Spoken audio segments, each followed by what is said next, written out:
Hello, everybody. I'm back with some storytelling and some poetry reading. Normally, I save it for weekends. Today's midweek, but uh, book fair is just over, and I've got loads of books, and I can't wait to read them and share them with you. So here goes. This one for this evening. Her Story Beyond Dimensions by Raina. Raina is actually Rituparna Khan, and this is a marvelous book I've picked up, not exactly in the book fair, but this I picked up just before book fair at the launch of this book where she had invited me.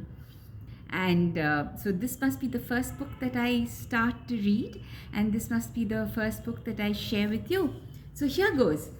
This is from Her Story Beyond Dimensions by Raina, and I am going to be reading an excerpt from the second story.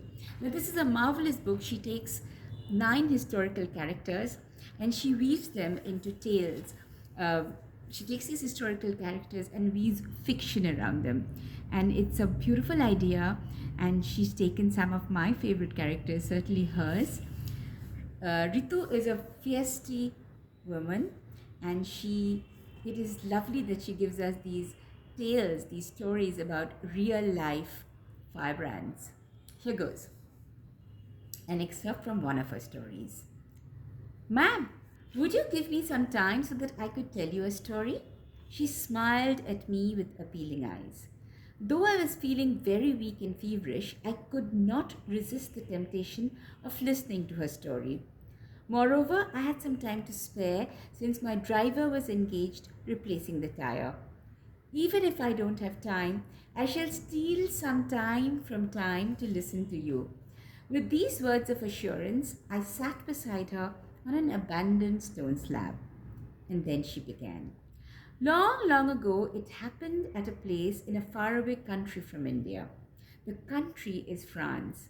A girl was born in a village in France in the 15th century when the soils of France were in turmoil owing to continuous attack from rival territories of Britain and Burgundy. She was an illiterate teenager hailing from the poor peasantry of France. When she was barely in her teens, she emerged as a straightforward, determined country girl of extraordinary strength of mind and livelihood of body. Not only her body, not only her mind, but also her indomitable spirit made her believe she was God's chosen commander to lead France to victory in its long running war with England. She claimed she could listen to the voices of God. Those were conveyed to her by saints and angels. She had no formal education, just like me, you know. Neither did she have any military training. Yet she could convince the embattled Crown Prince Charles of Valois to allow her to lead a French army to the besieged city of Orleans, where she achieved a momentous victory over the English and their French allies, the Burgundians. After her phenomenal victory, the prince was coronated. However, her own men, out of sheer jealousy and insecurity, handed her over to the Englishmen, and she was imprisoned by Anglo-Burgundian forces. She was called a whore for wearing soldiers' clothes, she was brutally tortured, and she was tried for witchcraft and heresy and burned by the stake in 1431 at the age of 19. By the time she was officially canonized in 1920, the Maid of Orleans, as she is known, had long been considered one of history's greatest saints and an enduring symbol of French unity and nationalism. Throughout that turbulent journey of war and victory, treachery by her own men, her death being libeled as a witch, her permanent and only companion was Bellamy, her most trusted friend. After 5 centuries, she was canonized as a saint. But you tell me, ma'am, what's the use of canonizing a poor, commonplace girl to sainthood when long back she was burnt as a witch, guided and misguided by the Orthodox Church? Is it anything but exhibitionism? Is it anything but trying to wash hands off the sins that medieval century blind faith of church committed against a true patriot?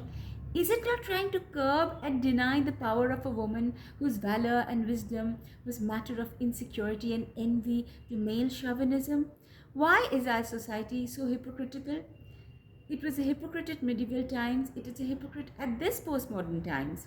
Why did it take 5 centuries for her soul to be liberated when she was an inborn, free spirited, extraordinary human? This is Ritu's feistiness. Please read more of her book. Please buy this book, her story, Beyond Dimension. I'm sure it's available in Amazon. I bought it from her personally. It's a wonderful book. Begum Akhtar, Kalpana Chawla, Cleopatra, Joan of Arc. So many wonderful characters. You will love it.